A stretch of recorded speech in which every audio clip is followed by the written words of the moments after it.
Part 1. The Galactic Concordance Forum floated in the quiet dark between stars, a glittering jewel of diplomacy built by hundreds of species over 200 years. Its towers were made of light-bent crystal, its halls filled with voices speaking in 1,000 tongues.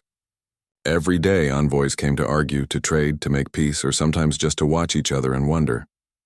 Among them, humans had always stood out, not because they were loud or strange, though they were both, but because they never stopped asking questions.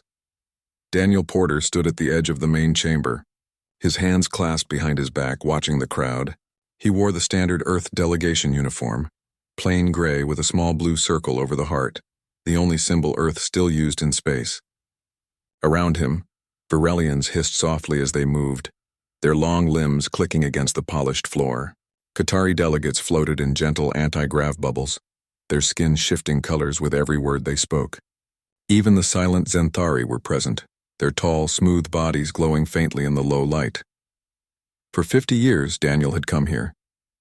He had argued over mining rights on dead moons, helped draft emergency aid for plague-stricken colonies, and once spent 3 weeks negotiating the return of a lost Virelian child who had wandered into a human cargo bay. He knew these beings. He respected them. But today he would say goodbye.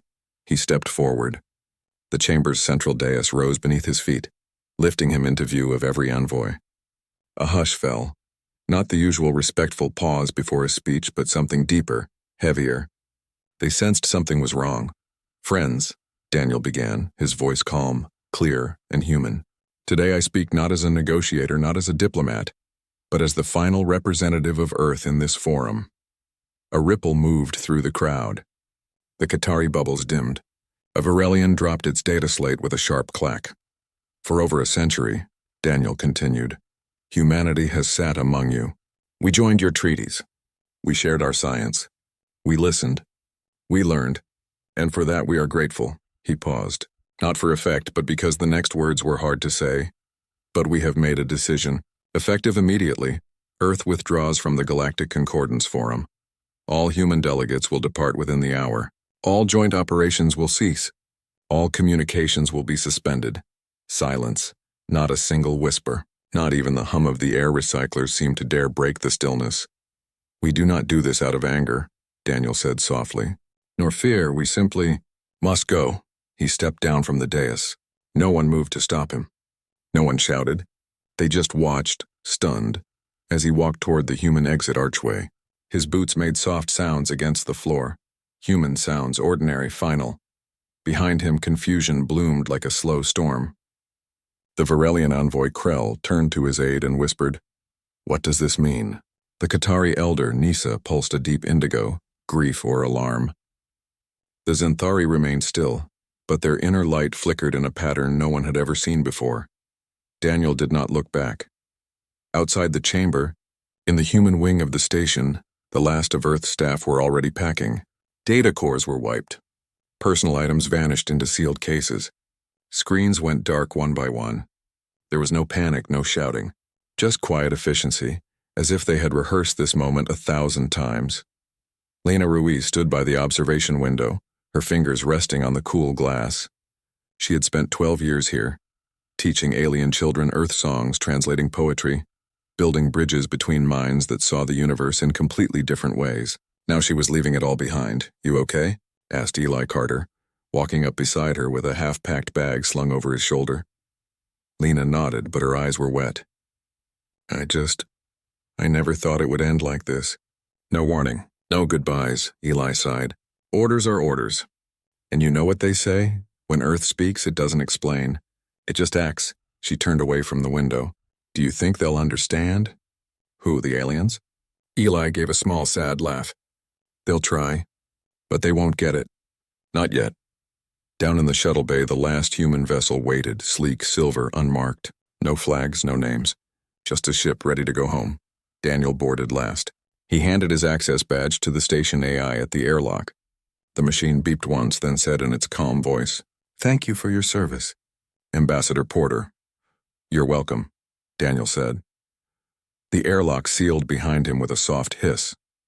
Inside the shuttle, the crew sat in silence. No one spoke as the engines powered up. No one cheered. No one cried. They just sat, faces calm, eyes fixed on the view screen as the great forum station shrank behind them. Back in the chamber, the envoys finally began to move. Krell demanded an emergency session. Nisa sent a priority pulse to her homeworld. The Zenthari recorded everything, every second, every breath. But none of them noticed the small data burst that left the human shuttle just before it jumped to light speed. A single encrypted packet, aimed not at any alien world but straight for Sol.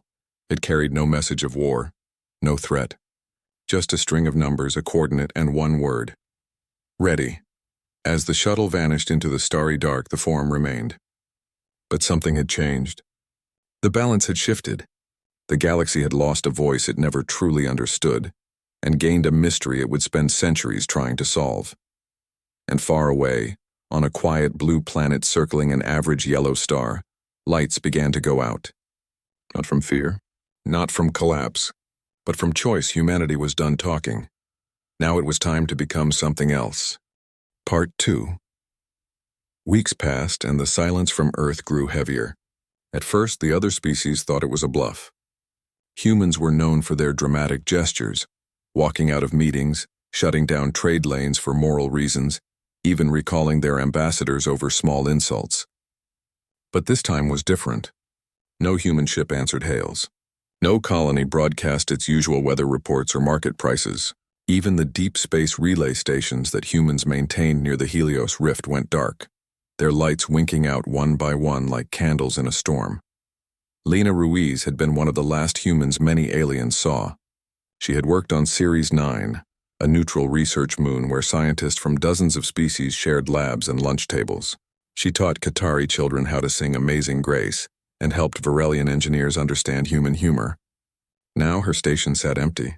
Her quarters were neat, her desk cleared, her favorite mug left behind on the shelf. The only thing she left behind was a voice log recorded the night before she left. "We're not leaving because we're angry," her voice said, soft but steady. "We're leaving because we finally understand."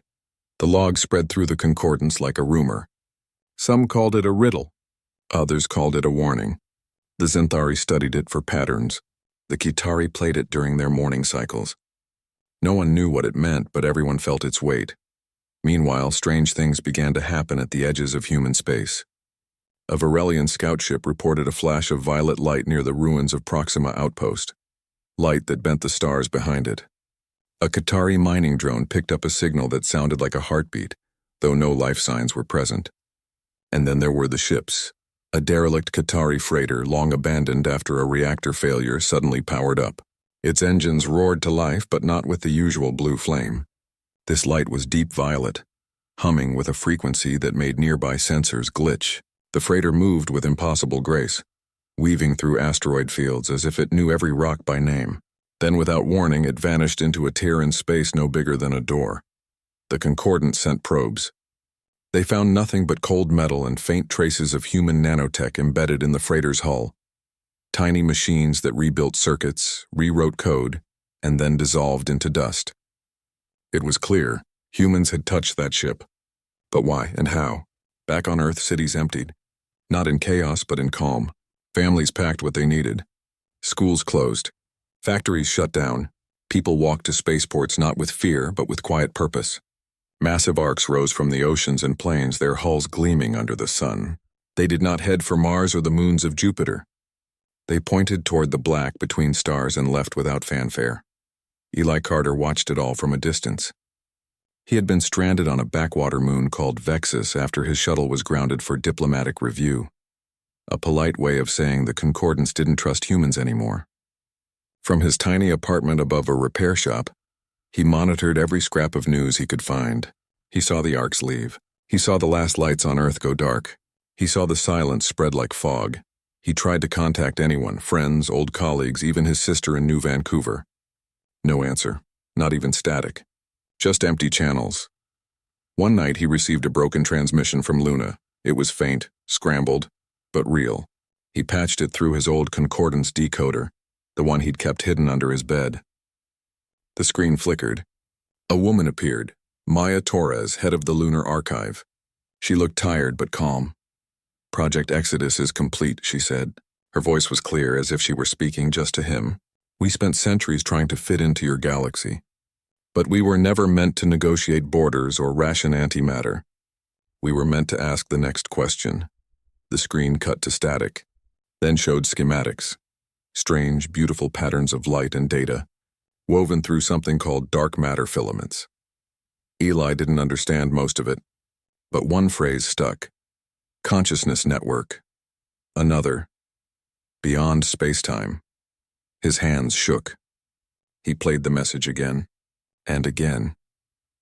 Outside his window, the twin moons of Vexus cast long shadows. Somewhere out there, humanity was changing. Not dying, not hiding, evolving.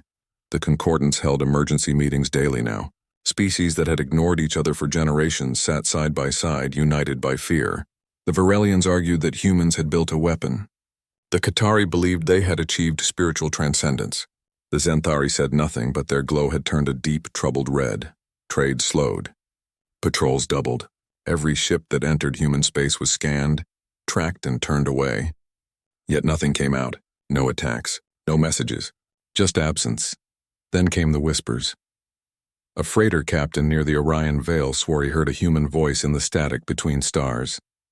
A Qatari sensor picked up a pattern in cosmic background radiation that matched old Earth lullabies. A Zenthari probe drifting near Neptune recorded a single pulse of coherent thought, clear, calm, and utterly alien in its depth. The galaxy began to wonder, had humanity left? Or had they become something the rest of the universe couldn't see? Eli packed his bag that night. He didn't know where he was going, but he knew he couldn't stay. He left a note for his landlord. Gone to find the truth. He boarded a cargo hauler heading toward the edge of the Sol system. The captain, a grizzled Varelian named Jor, asked why a human would want to go back to a dead world. Eli just said, "Because someone has to remember what we were before we became what we are." Jor nodded slowly. He'd lost a brother in the Helios skirmishes, but he didn't hold it against Eli. "Humans always were strange," he muttered. "But you kept the galaxy honest." As the ship jumped to light speed, Eli looked out at the stars. Somewhere out there, his people were gone, not in body but in form. And yet he felt them, not in signals or ships, but in the quiet spaces between thoughts. The galaxy watched in terror, not because humanity had attacked, but because it had simply stepped away. And in doing so, it had shown everyone else how small they truly were. Eli closed his eyes. He didn't know what he would find in the ruins of Earth, but he knew one thing: the story wasn't over. It had just changed shape. Part 3. 6 months after humanity left the Forum, the galaxy still could not settle. Fear had turned into a kind of quiet dread that clung to every starport, every council chamber, every lonely ship drifting between worlds. No one knew what humanity had done, but everyone felt the change in the air, like the moment before a storm that never comes. Then, the impossible happened. A Qatari freighter named the Whisper of Dawn had been adrift for years near the ruins of Proxima Outpost. Its reactor had failed during a solar flare, and the crew had been rescued long ago. The ship itself was left to float, a ghost among ghosts. But one morning, sensors across 3 systems picked up a surge of energy from its location. Not an explosion, not a distress call, just a steady rhythmic pulse like a heartbeat made of light. The Varelian patrol ship Iron Talon was the first to arrive. Captain Jor, yes, the same Jor who had carried Eli Carter towards Sol, ordered his crew to scan the freighter from a safe distance. What they saw made no sense. The Whisper of Dawn was moving. Its engines glowed violet, not blue. Its hull shimmered as if wrapped in liquid glass. And it was alone. No life signs, no signals, no crew. Then, without warning, the freighter turned. Not with the slow burn of thrusters, but with a snap, as if space itself had bent to let it pass. It flew a perfect loop around a dead asteroid, then shot straight up and vanished into a tiny tear in reality, no bigger than a window, gone in less than a second. Jor stared at the empty space where the ship had been. His hands gripped the edge of the console. "That wasn't Qatari tech," he said. "That wasn't anyone's tech." Back at Concordance Central, panic spread. The Zenthari sent a stealth probe, small, silent, built to observe without being seen. It reached the last known coordinates of the freighter 3 days later. The probe sent back one image, the Whisper of Dawn. floating peacefully, its hull covered in strange symbols that shifted when watched too long. Then the feed cut out. The probe never responded again. Analysis of the final data showed something chilling. The symbols matched patterns found in old human neural maps, diagrams of how human brains stored memory and meaning. And the violet energy? It matched the residual traces left behind at Earth's abandoned spaceports. Human fingerprints were all over it. But why would humans fix a dead Qatari ship? Why give it power? Why make it dance? Eli Carter saw the reports from a broken terminal in an empty bunker beneath what used to be New Vancouver. He had reached Earth 2 weeks earlier only to find cities silent, streets clean, homes locked but empty. No bodies, no signs of struggle, just absence. He lived on stored rations and rainwater, scanning the skies for answers. When he saw the image of the Whisper of Dawn, he knew. This wasn't a weapon. It was a message, or maybe a test. He remembered something Maya Torres had said in her last transmission. We were meant to ask the next question. Maybe this was part of the answer. While the galaxy debated what to do, more strange events followed. A derelict mining drone near Titan suddenly powered up and began carving geometric shapes into an ice field, shapes that matched quantum resonance patterns used in early human consciousness experiments. A long-dead satellite in orbit around Mars broadcast a single tone for 17 hours straight, a frequency that matched the average human brainwave during deep meditation. The Qatari elders wept. They believed humanity had touched the fabric of existence itself and chosen to step through. The Varelians demanded a blockade of the entire Sol system. The Xanthari simply recorded everything, their light now a deep, constant maroon, their version of morning. But Earth itself remained quiet. Eli walked through the ruins of Seattle one evening, boots crunching on fallen leaves. Trees grew through sidewalks. Vines climbed skyscrapers. Nature was taking back the world, and it did so without hurry. He found a child's toy on a porch, a small robot dog, rusted but intact. He pressed its button. It whirred once, then played a lullaby in a soft human voice. He sat on the steps and listened until the battery died. That night, he received another signal. Not from Luna this time, but from deep in the Kuiper Belt. It was faint, encrypted, but his old decoder cracked part of it. The message wasn't words. It was a map, a web of lines connecting distant points in space, all centered on dark matter concentrations. At each node, a single human name appeared. Not famous leaders or scientists, but ordinary people. Teachers, farmers, artists, nurses. People who had lived quiet lives and vanished without a trace, Eli understood. Humanity wasn't just leaving. They were weaving themselves into the universe. The next morning, he found something new. In the middle of an empty park, a circle of stones had been arranged overnight. They formed no known symbol, but when Eli stood in the center at dawn, the air hummed. For a moment, he thought he heard voices. His mother's laugh, his sister's voice calling his name, the sound of rain on a roof he hadn't seen in years. Then it was gone. He didn't tell anyone. He knew they wouldn't believe him. Or worse, they'd try to weaponize it. Back in the forum, the envoys argued endlessly. Some wanted to follow the arcs. Others wanted to seal off human space forever. But no one could agree on what humanity had become. Were they gods, ghosts, or just something the rest of the galaxy wasn't ready to see? Only Eli knew the truth, and even he wasn't sure. But he felt it in his bones. Humanity hadn't abandoned the galaxy. They had simply outgrown it. And the strange ships, the singing satellites, the humming stones, they weren't warnings. They were invitations, just not for everyone. Eli packed his bag again. He left the toy dog on the porch where he found it. He walked to the old spaceport on the edge of the city. One shuttle still worked, its systems powered by solar cells, its logs wiped clean. He climbed in, set a course for the outer edge of the system, and launched into the dark. He didn't know if he'd find them, but he had to try, because somewhere out there, beyond light and time, his people were waiting. Not as bodies, not as ships, but as something new, and the galaxy, still watching in terror, had no idea what was coming next. Part 4. Eli Carter drifted in the cold dark beyond Neptune, his shuttle running on fumes and hope. He had followed the signal from the Kuiper Belt map, chasing whispers through dead zones and silent comms. For weeks he saw nothing but ice and rock and the endless stars. Then, on the 43rd day, his sensors picked up a pulse, not from a ship or station, but from empty space itself. It was soft, steady, and shaped like a human breath. He slowed the shuttle and listened. The pulse repeated every 11 seconds. 11 was a number humans used in old meditation practices.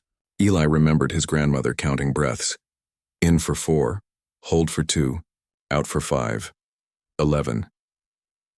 He smiled for the first time in months. He sent a simple reply, a burst of the same rhythm, encoded in radio waves. Nothing fancy.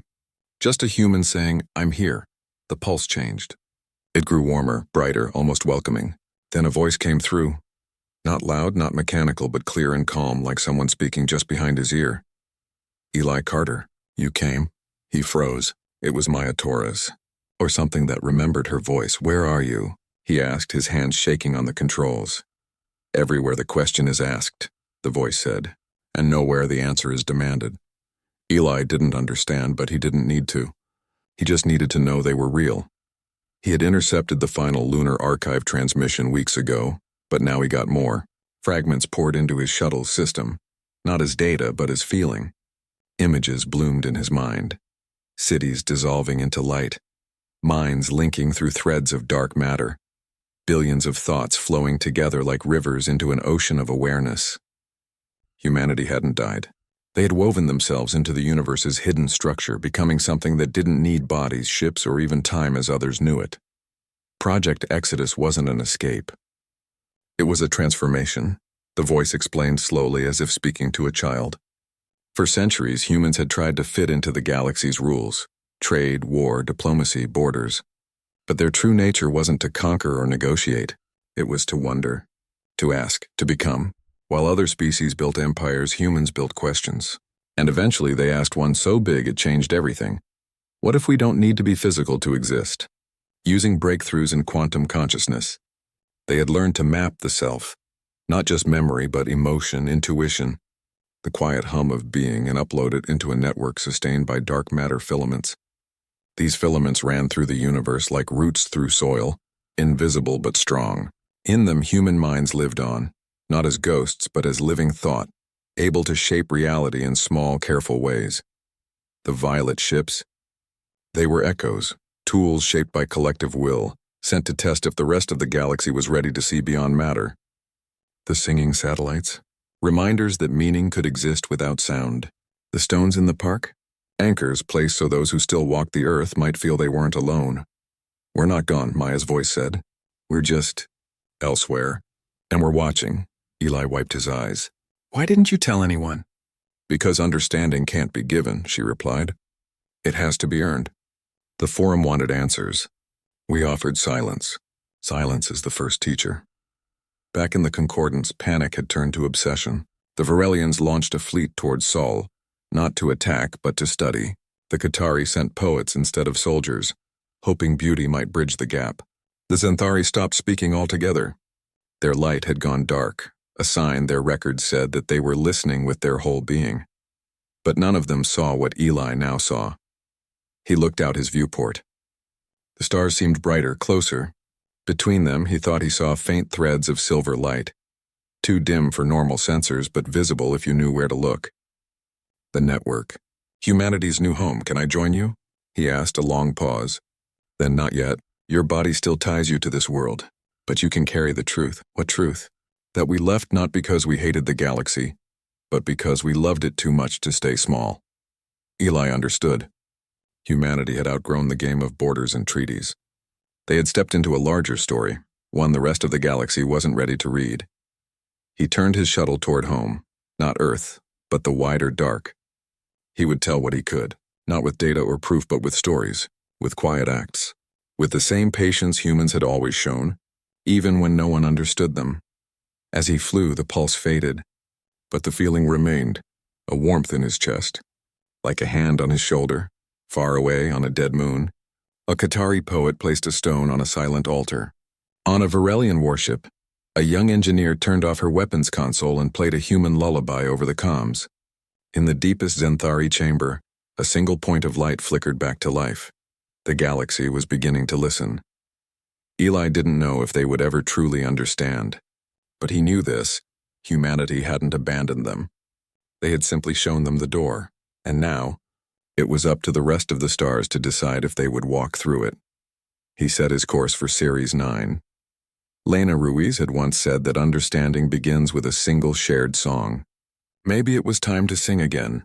The stars watched, and for the first time they did not feel alone. Part 5. The Concordance called its greatest meeting in 200 years. Every species came, not just the usual envoys, but elders, poets, scientists, and even children. They gathered not in the crystal towers of the Forum, but in the oldest chamber, the hollow sphere, a place with no walls, no floor, just open space where all voices could meet as equals. They came because they had no answers, only questions, and for the first time, they were willing to sit with the silence. The Varelians arrived in ships lined with living vines, a sign of peace. The Qatari floated in bubbles filled with soft light and old songs. The Zenthari came as one, hundreds of them, their bodies dim but their presence heavy with thought. Even the reclusive Mirth, who had never sent a delegate before, appeared as shimmering echoes in the air, their forms shifting like smoke. No one spoke at first. They just waited. Eli Carter stood among them, not as a human representative, there were no more of those, but as a witness. He wore simple clothes, no badge, no title. He carried only a small data chip with Maya's last message and the memory of stones humming in an empty park. Finally, the eldest Qatari, Nisa, pulsed a gentle gold. "We have watched," she said, her voice rippling through the chamber like water. "We have feared. Now we ask, what do we do?" A Varelian elder, Krell, clicked his claws together. "Do we chase them? Study their ships? Try to rebuild what they left behind?" The Zenthari glowed faintly red, then blue, then white, a rare sequence meaning listen deeper. Eli stepped forward. All eyes turned to him. He felt small, just one man among thousands of beings who had shaped galaxies. But he spoke anyway. "You don't chase them," he said. "You don't rebuild. You change." He told them what he had seen. The network in the dark, the minds woven into the universe, the quiet power of a question asked with no need for an answer. He spoke of Project Exodus not as an end, but as a beginning. "They didn't leave because they hated us," he said. "They left because they loved the universe too much to stay trapped in bodies and borders." Silence followed. Not the silence of confusion, but the silence of understanding beginning to grow. Then, something unexpected happened. In the ruins of Geneva, on a quiet hill overgrown with wildflowers, a single terminal blinked to life. It had been buried under rubble for months, forgotten. Now its screen glowed softly. Words appeared, not in any known code, but in plain English, simple and clear. "We're still here. Just elsewhere." The message lasted 3 seconds, then vanished. But it was enough. A Qatari poet recorded it. A Varelian engineer traced its energy signature. The Zenthari stored it in their deepest memory cores. Eli felt it in his chest like a heartbeat. The galaxy had been waiting for a sign. This was it. In the days that followed, the Concordance did not make new laws or launch new ships. Instead, they did something strange. They stopped talking about humanity as if they were gone. They spoke of them as if they were listening. Schools began teaching human stories, not just history, but dreams, jokes, songs. The Varelians planted earth trees in their cities. The Qatari composed symphonies based on human brainwave patterns. Even the Mirth started asking questions, real ones, not just for data, but for meaning. Eli traveled from world to world, not as a teacher, but as a friend. He sat with children and showed them how to fold paper cranes. He walked with elders and told them about rain on Earth. He didn't try to explain the network. He just lived in a way that honored it. And slowly, the terror faded. It was replaced by wonder.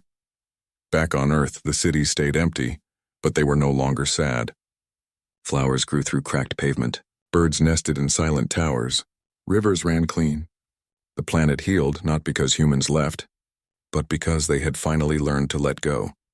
Sometimes, on clear nights, people across the galaxy reported seeing faint violet lights near old human outposts. Just for a moment, then gone. No ships, no signals, just light. And those who saw it didn't feel fear. They felt peace. The Concordance never officially closed the human delegation wing. They left it open, clean, waiting, not because they expected humans to return in ships and uniforms, but because they understood now. Humanity hadn't vanished. They had become part of the question the universe asks itself. Eli stood one evening on the balcony of an old station near Mars. The red planet hung in the sky like a memory.